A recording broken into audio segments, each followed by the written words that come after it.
Help us better understand the president's move for a national emergency is former Congressman Ernest Istook. He's now professor of history and political science at Utah Valley University. Ernest, thanks for being with us today. You bet, Brian.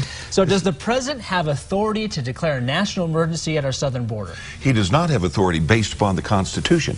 However, Congress for decades has been granting extra authority to the president in different ways. You know, I spent 14 years as a member of the House Appropriations Committee dealing with what can government do or not do with the taxpayers' money. And in this case, Congress passed a law in 1976, the National Emergencies Act, that allows the president to declare emergencies and then use tie-in with other laws passed by Congress to shift around billions of dollars.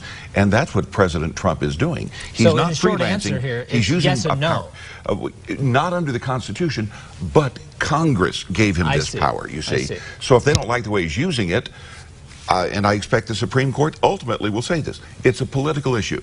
Congress chose to give the president power, and the correction is for Congress to pass a measure saying we disapprove this, which the president can then veto and takes 2/3. But I don't think the Supreme Court ultimately is going to want to touch this. Some federal judges will want to substitute their judgment. I know what's proper. I know what an emergency is. But the Supreme Court, I think, is going to call this a political question that's a fight between Congress and the president. And since Congress gave the president this authority decades ago, it's up to them to fix it if they want to change it. So you're thinking the president obviously has the... We'll say it's a loophole, obviously, with the system. As you mentioned, they gave him authority to be able to make this declaration. He shifts the money around, as Emily just mentioned. But then this plays out with a fight going into the Supreme Court that Congress ultimately has to go back to them, and they have to decide on this. I think you've done it right. Now, I would not call it a loophole. I would call it a bypass mechanism.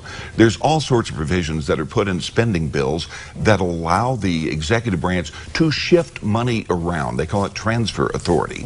And this is akin to that. So I think the Supreme Court is going to say, Congress, all you have to do is vote to disapprove this, which the president would veto, and then it takes 2/3. And with Mitch McConnell on his side, this is the key here, okay?